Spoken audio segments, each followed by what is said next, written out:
열왕기에서 가장 악한 왕은 아합인데, 우리 아합을 그때 설명한 것처럼 아합은 악의 화신인 것이 아니라 이렇게 뿌리가 없고 은혜와 생명이 없는 자는 그저 바람에 날리는 대로 굴러갈 수밖에 없다 하는 시편 1편을 생각나게 하는, 복 있는 사람은 시냇가의 심기운 나무 같고 악인은 바람에 날리는 겨와 같다 하는 것 같이, 그때그때마다 자기의 능력의 한도 내에서 문제를 해결할 수밖에 없는, 그래서 이제 가장 악한 왕이 된 것입니다. 그 아들 요람 때에 이제 하나님이 엘리야에게 약속했던 대로 아람 왕의 하사엘이 베나닷을 이어서 왕이 되고, 그리고 북왕국 이스라엘에 아합이 죽고 난 후에 이 요람이 왕이 된 때에 그 요람마저도 이제 그 예언대로 예후가 뒤를 이어서 요람을 죽이고 그 정권을 빼앗아갈 것입니다. 따지고 보면 열왕기는 특별히 북왕조에서 그 대를 이어 군사 쿠데타가 일어나는 반란과 역모에 의한 정권의 권력 다툼을 보여주고 있습니다. 이런 나라, 이런 왕조의 역사가 도대체 무슨 가치가 있는가? 성경은 무슨 얘기를 하려고 이 험한 역사를 남겼는가? 신명기 28장에 가시면 놀랍게도 이 열왕기의 내용은 신명기에 이렇게 예언되어 있습니다. 신명기 28장 36절을 보겠습니다. 신명기 28장 36절, 구약성경 305페이지쯤 있습니다. 여호와께서 너와 네가 세울 네 임금을 너와 네 조상들이 알지 못하던 나라로 끌어가시리니 네가 거기서 목석으로 만든 다른 신들을 섬길 것이며 여호와께서 너를 끌어가시는 모든 민족 중에서 네가 놀람과 속담과 비방거리가 될 것이라. 네가 많은 종자를 들에 뿌릴지라도 메뚜기가 먹음으로 거둘 것이 적을 것이며 네가 포도원을 심고 가꿀지라도 벌레가 먹음으로 포도를 따지 못하고 포도주를 마시지 못할 것이며 네 모든 경내에 감람나무가 있을지라도 그 열매가 떨어짐으로 그 기름을 네 몸에 바르지 못할 것이며 네가 자녀를 낳을지라도 그들이 포로가 되므로 너와 함께 있지 못할 것이며 네 모든 나무와 토지 소산은 메뚜기가 먹을 것이며 너의 중에 구거하는 이방인은 점점 높아져서 네 위에 뛰어나고 너는 점점 낮아질 것이며 그는 네게 구워질지라도 너는 그에게 구워주지 못하리니 그는 머리가 되고 너는 꼬리가 될 것이라. 네가 네 하나님 여호와의 말씀을 청종하지 아니하고 네게 명령하신 그의 명령과 규례를 지키지 아니하므로 이 모두가 저주가 네게 와서 너를 따르고 네게 이르러 마침내 너를 멸하리니 이 모든 저주가 너와 네 자손에게 영원히 있어서 표징과 훈계가 되리라. 이렇게 되어 있습니다. 그 신명기라면 가나안 입국을 앞두고 있는 때인데 이제 가나안에 들어가서 잘 살아라 하는 얘기지요. 하나님께 순종하면 네가 복을 받을 것이며 불순종하면 벌을 받을 것이다. 그렇게 얘기하는데 그 벌, 그 저주 속에는 그 약속의 땅에서 뽑혀서 외국에 포로로 잡혀가고 거기서 처참한 생활을 하게 될 것이다 라는 예언이 이 앞에 먼저 나온단 말이에요. 우리의 기대대로 하자면 거기까지는 가지 않게 그 도중에 뭐 가벼운 징계로 돌이키게 하고 돌이키게 하고 돌이키게 하면 될 것 같은데, 돌이킬 수 없는, 상상할 수 없는 최악의 비극적 자리에까지 가야 되는 것은 너무하시지 않는가, 그런 생각이 우리에게 듭니다. 그런데 이렇게 얘기하는 것은 지금 앞으로 어떻게 될지 모르는 미래를 하나님이 거기까지 내다보는 것은 혹시 하나님이 그럴 작정을 여기서부터 세운 것인가? 우연히 그리 가는 것인가? 순종을 하면 이 복을 받고 벌을 받으면 여기까지 받을 수 있다. 다만 그런 벌과 징계를 위한 것이라면 너무 구체적이고 너무 계획된 것 같지 않은가 하는 생각을 안 가질 수가 없습니다. 그런데 이와 대비시켜서 이사야 61장에 가시면 훨씬 넘어와서 이제 포로기의 하나님의 말씀을 이사야 선지자를 통하여 보면 이사야 61장 1041페이지쯤 있습니다. 자, 여기는 이렇게 되어 있어요. 주 여호와의 영이 내게 내리셨으니 이는 여호와께서 내게 기름을 부으사 가난한 자에게 아름다운 소식을 전하게 하려 하심이라. 나를 보내사 마음이 상한 자를 고치며 포로된 자에게 자유를, 갇힌 자에게 노임을 선포하며 여호와의 은혜의 해와 우리 하나님의 보복의 날을 선포하여 모든 슬픈 자를 위로하되 무릇 시온에서 슬퍼하는 자에게 화관을 주어 그 죄를 대신하며 기쁨의 기름으로 그 슬픔을 대신하며 찬송의 옷으로 그 근심을 대신하고 그들이 의의 나무 곧 여호와께서 심으신 그 영광을 나타낼 자라 일컬음을 받게 하려 하심이라. 그들은 오래 황폐되었던 것을 다시 쌓을 것이며 옛부터 무너진 것을 다시 일으킬 것이며 황폐한 성읍 곧 대대로 무너져 있던 것들을 중수할 것이며 외인은 서서 너희 양떼를 칠 것이요 이방 사람은 너희 농부와 포도원지기가 될 것이나 오직 너희는 여호와의 제사장이라 일컬음을 받을 것이라. 사람들이 너희를 우리 하나님의 봉사자라 할 것이며 너희가 이방 나라들의 재물을 먹으며 그들의 영광을 얻어 자랑할 것이니라. 이 약속은 또 포로된 자리에서 주신 약속인데 모든 이방 위에 뛰어나고 너희를 압제한 자들에게서 너희가 그 노량물과 보상을 받을 것이며 너희는 하나님의 영광이요 자랑거리가 될 것이다 라고 합니다. 신명기에서 아직 죄를 짓기 전에 나라가 멸망하는 벌을 약속하신 것 같이 여기서는 거꾸로 회개하지 않고 불순종하여 잡혀온 포로된 자리, 오직 절망과 비명만 있는 자리에 갑자기 하나님은 하나님의 궁극적인 뜻을 홀로 꿈을 꾸듯 노래하듯 이렇게 약속을 내리십니다. 그러면 우리가 이 둘을 비교해 볼 때 이 양극단, 아직 벌을 받기 전에 준 경고, 그들에게 경계하신 것과 이 아직 그들이 준비되어 있지 않고 소원할 능력도 없는데 주어진 이 또 미래에 대한 약속은 우리들로 하여금 그 사이에 일어난 일들에 대하여 새로운 생각을 할 수밖에 없게 합니다. 잘못해서 벌 받았다, 돌이켜서 복 받았다 라고 말하기에는 여기에는 그런 식의 논리가 없습니다.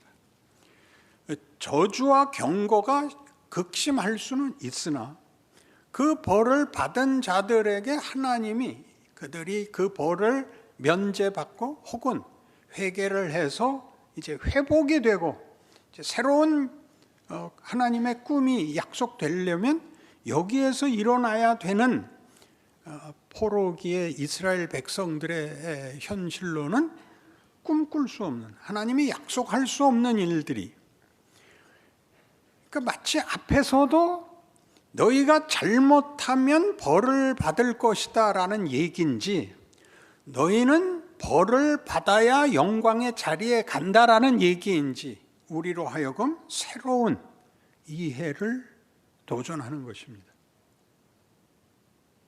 내가 그럴 줄 알았어요. 늘 그렇지만 여기에 이 질문을 잘 생각해 보세요. 하나님이 경고한 대로 그들이 불순종함으로 멸망받았다 하는 충분히 이해가 돼요. 그러나 거기서 멸망받은 자리에서 회복이 전혀 이루어져 있지 않은 상태에서 하나님의 꿈이 너희는 나의 영광, 나의 복된 백성이라 만민 위에 뛰어날 것이다는 여기에서 줄 수 없는 상태에서 이 약속이 있다면 여기에서 한 얘기도 잘하면 복 받고 못하면 벌 받는다라는 등식으로 설명을 하려면 그 다음에 약속이 근거 없는 약속이 된단 말이죠. 그러니까 그것이 하나님의 의도와 오직 하나님의 뜻에 따라서 이루어질 꿈이었다면, 목적이었다면 여기에 보내는 것이 우리가 잘못해서 벌을 받는 것만의 문제가 아니라 이 자리까지, 이 고난의 자리까지 너희는 통과해야 여기에 간다라는 말이 성립하는 것은 아닌가, 그런 생각을 하게 만든다 이겁니다. 그러니까 우리가 기독교 신앙에서 제일 어려운 자리가 뭐냐 하면 우리가 이것을 인과율과 도덕법으로만 이해를 한다는 거죠. 잘하면 벌 받고 잘하면 벌 받고 그렇게는 안 되죠. 잘하면 복 받고 잘못하면 벌 받고로 설명할 수 없단 말이죠. 우리가 물론 우리의 인생 속에서 나 잘못한 적이 없어요 라고는 말할 수 있는 사람이 아무도 없지만 잘못해서 벌 받는 것과 잘해서 복 받는 것이 공평하게 선택이 되는 게 아니라 그러니까 잘못해서 벌 받는 것까지 포함하여 하나님이 일하시는 것이다 라는 대로 넘어오는데 기독교 신앙에 어떤 문턱이 있습니다. 잘못한 것이 일을 한다. 이게 뭐 회개하고 후회하게 하고 겸손하게 한다. 이렇게 우리가 세상에서 아는 그런 윤리적 도덕적 차원에서의 후회와 그 깨우침보다 큽니다. 우리는 이 로마서 7장에 가서 이 문제를 본격적으로 다루는 이 로마서 7장 이야기를 찾아가 봅시다. 로마서 7장 24절 그 유명한 구절입니다. 28페이지쯤 있습니다. 오호라 나는 곤고한 사람이로다. 이 사망의 몸에서 누가 나를 건져내랴. 이건 모든 인류 그리고 신자들에게도 있는 고백입니다. 왜 오호라 나는 곤고한 사람이로다이냐. 23절 내 지체 속에서 한 다른 법이 내 마음의 법과 싸워 내 지체 속에 있는 죄의 법으로 나를 사로잡는 것을 보는도다. 내 마음에 하나님의 뜻을 행하겠다는 마음과 죄의 뜻을 따르겠다는 마음이 갈등을 일으키고 있는데 언제나 누가 이긴다? 죄의 법이 이긴다. 나는 곤고한 사람이다. 이 사망의 몸에서 누가 나를 건져내랴. 그랬더니 이제 예수로 말미암아 답이 오는 거죠. 우리 주 예수 그리스도로 말미암아 하나님께 감사하리로다. 그랬으면 어떻게 된다는 거예요? 이 갈등에서 이 경쟁에서 늘 죄의 법이 이기는 존재가 자신의 파멸, 자신의 실패에 대하여 절망의 소리를 냈는데 거기에 예수가 등장하여 우리 주 예수 그리스도로 말미암아 하나님 아버지께 감사하리로다 그랬으면 이제 선한 의지가 이기는 얘기가 나와야 되는데 뜻밖의 반복적으로 그런즉 내 자신이 마음으로는 하나님의 법을 육신으로는 죄의 법을 섬기노라 이렇게 나오죠. 그러니까 앞에 있었던 얘기 내 지체 속에 한 다른 법이 내 마음의 법과 싸워 내 지체 속에 있는 죄의 법으로 나를 사로잡아오는 그 갈등이 고스란히 살아있는데 그 비명과 절명과 탄원에 대한 답같이 예수 그리스도로 말미암아 하나님 아버지께 감사하리로다는 그럼 도대체 뭐냐 이렇게 되는 거란 말입니다. 그러니까 오늘 우리가 문제제기를 역사적으로 하는 거죠. 너희가 나를 배반하고 불순종하면 너희 나라까지도 망하고 너희가 약속의 땅에서 뽑혀서 남의 나라에 종놀이를 할 것이다. 그렇게 해놓고 그렇게 간 곳에서는 그들이 회개를 했거나 울면서 후회를 한 것이 아니라 그저 비탄에 젖어 있는 그 상태에서 내가 너희를 회복할 것이며 너희가 황폐한 집을 다시 수축할 것이며 모든 나라에 너희가 나의 자랑이 될 것이다. 그러니까 터진다 말이죠.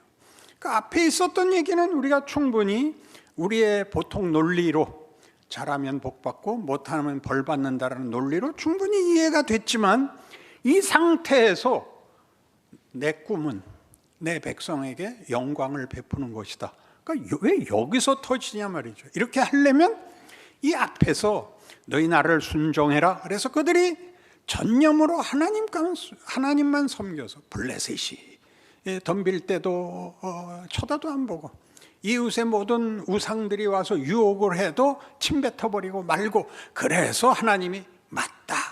너희는 내 백성이다. 이래야 맞는데 이상하게 망조가 들고 그들의 멸망과 창피와 백성들만 이스라엘이라는 이름만이 모욕을 당한 것이 아니라 그들의 하나님이 모욕을 당하는 자리까지 끌고 가서 이 약속, 너희는 나의 영원한 제사장 나라요, 내 자녀요, 내 영광이라 이렇게 고함을 지르는 것은 뭐냐 이거죠.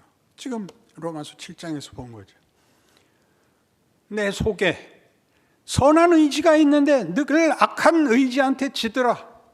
나는 이걸 해결할 수가 없다. 예수가 와서 해결했다. 그래서 나는 아직도 내 속사람은 하나님의 법을 따르고 내 겉사람은 죄의 뜻을 따르노라 라고 얘기를 한단 말이죠. 그래서 이 문제를 해결하려면 그 다음 절을 봐야 됩니다. 8장 1절. 그러므로 이제 그리스도 예수 안에 있는 자에게는 결코 정죄함이 없나니 이는 그리스도 예수 안에 있는 생명의 성령의 법이 죄와 사망의 법에서 너를 해방하였습니다. 이게 참 놀라운 그리고 애매한 이해하기 쉽지 않은 해답입니다. 우리는 정죄함이 없답니다. 그러니까 내가 아주 극단적으로 얘기를 하면 극단적일 것도 없이 기독교 신앙의 정수 중에 하나입니다. 죄를 지어도 죽지 않는다는 겁니다. 그럼 죄를 지어도 죽지 않게 할 바에야 죄는 왜 짓게 하느냐 그렇게 물어봐야죠. 죄를 짓는 것이 무슨 이유가 있느냐, 그러니까 왜 죄를 짓느냐가 아니라 하나님이 그건 왜 놔두느냐, 예수 그리스도로 말미암아 죄를 안 짓는 사람을 왜 안 만들어주느냐, 왜 죄를 짓게 만드느냐, 죄를 지으면 사망이지 않냐, 근데 넌 안 죽는다죠. 죄는 짓고 죽진 않는 겁니다. 하나님과의 관계가 끊어지진 않는 겁니다. 그럼 뭐라고 하는 겁니까? 그게 너한테 유익이 될 것이다. 그렇게 얘기하는 겁니다. 죄를 짓는 것이 하나님이 우리를 완성해 나가는 또 하나의 방법이랍니다. 은혜를 베푸는 것과 죄를 짓는 것이 함께 일을 한답니다. 우리 모든 기독교 신자들이 경험하는 현실입니다. 여러분들이 신앙이 좋으면 좋을수록 죄가 더 크게 느껴집니다. 우리가 어정쩡한 신앙생활을 하면 어지간히 큰 죄를 짓지 않는 한 그죠? 자기가 평균이라고 생각을 하는데, 그러니까 열심을 내고 더 나아가면 나아갈수록 죄의 짐이, 죄의 상처가, 죄의 후회가, 죄가 가지는 이 위협이 우리 마음에 더 큰 짐이 됩니다. 이걸 제거해 주십시오. 이게 모든 신자들이 바라는 것입니다. 근데 제거해 주지 않습니다. 왜요? 그게 일을 한다는 거죠. 죄가 어떻게 일을 하죠? 우리를 죽이지 못하는 한, 모든 고난은 그게 우리를 죽이지 못하는 한 그것은 우리에게 유익이 됩니다.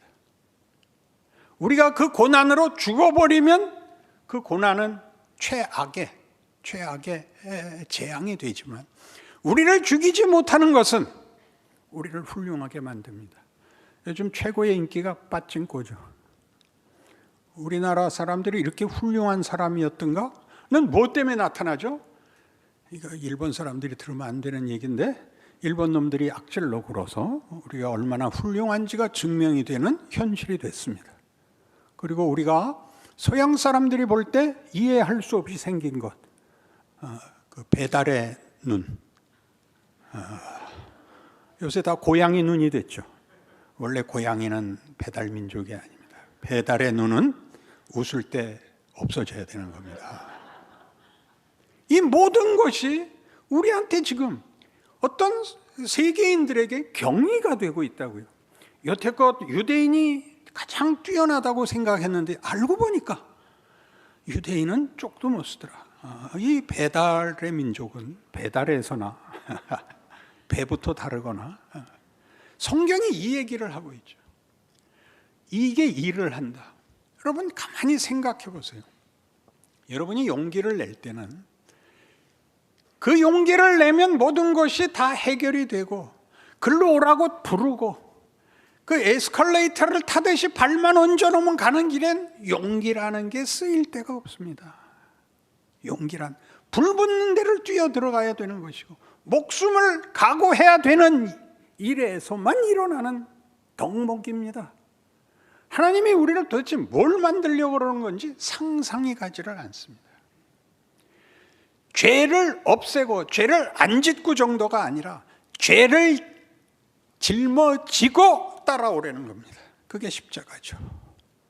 죄를 짊어지고, 예수가 십자가를 진다는 건 무슨 뜻이냐 하면, 그가 신으로서 능히 그것을 파괴해버릴 수도 있고 외면할 수도 있고 없앨 수도 있는 것을 인간으로서 짐을 지고, 한계를 가진 인간이 되어 그것을 짐으로 지고 하나님의 뜻을 따라가는 것이 십자가입니다. 그러니까 우리의 훌륭함은 결단코 순수해져서 훌륭한 것이 나오는 것이 아니라, 이 반대하고 그러면 이 마음을 다잡기 힘든 것을 끌어안은 채로 명예와 위대함을 발언하는 것입니다. 행동하는 것입니다.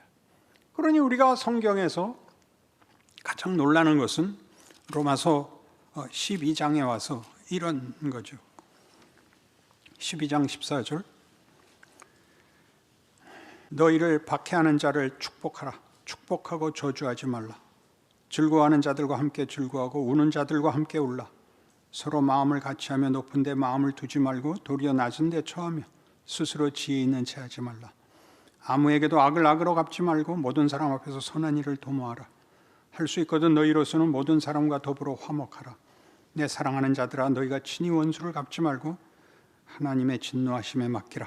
기록되었으되 원수 갚는 것이 내게 있으니 내가 갚으리라고 주께서 말씀하시니라. 네 원수가 줄이거든 먹이고 목마르거든 마시게 하라. 그리함으로 네가 숯불을 그 머리에 쌓아 놓으리라. 악에게 지지 말고 선으로 악을 이기라. 악에게 지지 말고 선으로. 우리는 선을 행할 때 악인들 앞에서 선을 행하면 우리 마음에 그것이 하나의 보복입니다.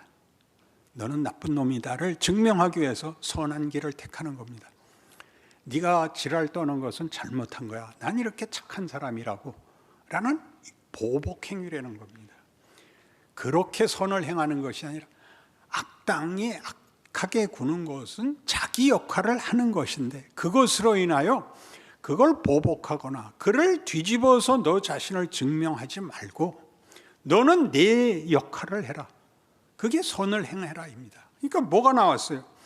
박해하는 자를 축복하고 즐거워하는 자들과 함께 즐거워하고 우는 자들과 함께 울라. 거기서 잘난 척하지 말라고요. 제발. 너 왜 그런지 알아? 그렇게 하지 말라고요. 그러지 말고 우는 자 편에 서고 웃는 자 편에 서는 것은 우리 안에 그가 웃을 때 나의 웃을 수 있는 것과 그가 울 때 내가 울 수 있는 것에 공감을 해주는 거죠. 나는 그들과 다르게 죄도 실패도 없는데 구름 위에 떠 있는 것 같이 굴지 마라. 그게 기독교 신앙이에요. 나도 그 짐을 지고 있다. 난 네가 진 짐이 얼마나 힘든지 안다. 나도 그만두고 싶다. 그런데 난 참고 있다. 그딴 소리는 하지 말고 위로하란 말이에요. 원수가 줄이거든 먹이고 목마르거든 마시게 하라. 그 자들의 자리가 있다. 그들이 너에게 필요한 존재다. 그들이 악한 역할을 하는 것은 어떤 보상을 받는지 네가 따질 필요 없다. 너는 그들, 네가 갈 길을 막는 자들, 너를 넘어뜨리는 자들, 미혹시키는 자들 속에서 울며 불며 이겼다 넘어졌다를 반복하며 너는 큰다. 그들은 악한 것이 그들에게 사망을 선고할지라도 너에겐 어떤 것도 사망이 선고되지 않는다. 왜? 넌 저기까지 가야 되기 때문이다.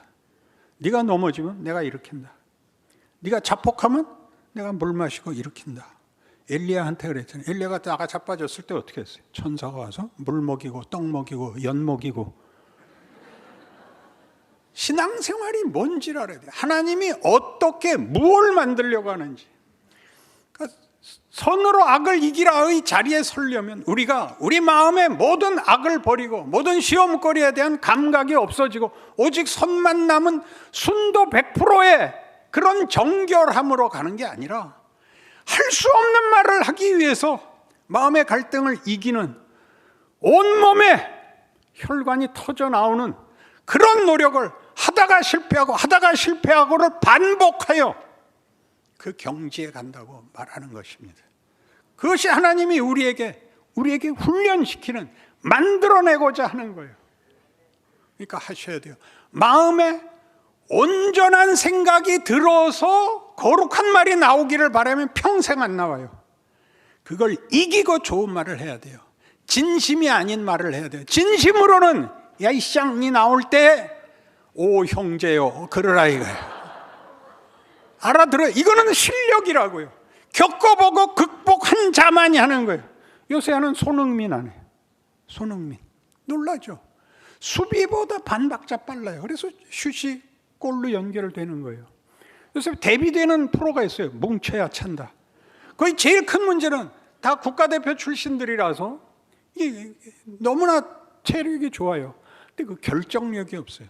그 반박자 빠른 슈팅의 찰나적인 순간에 볼을 때리지를 못해요.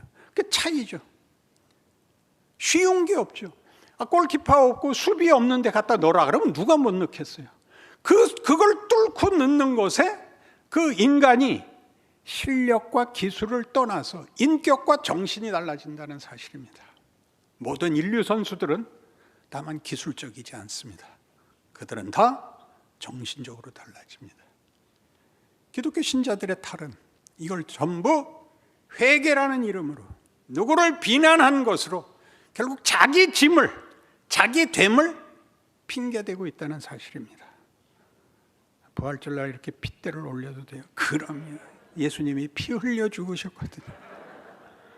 여러분 웃으면서 한숨 쉬면서 그리고 절망하면서 하나씩 나아가는 인생이라는 걸 잊지 마시고 꿈같이 환상같이 어디 동떨어진 구별된 완벽한 어떤 것을 구하느라고 평생을 헤매고 자기 인생을 살아내지 못하고 실제 만들어진 것이 없는 그런 헛된 꿈에서 깨어 일어나 자신의 영광의 길을 결실하시기 바랍니다. 기도하십시다.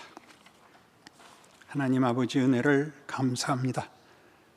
하나님이 우리에게 선택을 허락하시고 책임을 지게 하시며 스스로 부끄러워하게 하시며 자랑하게 하시는 이런 인생을 살게 하십니다.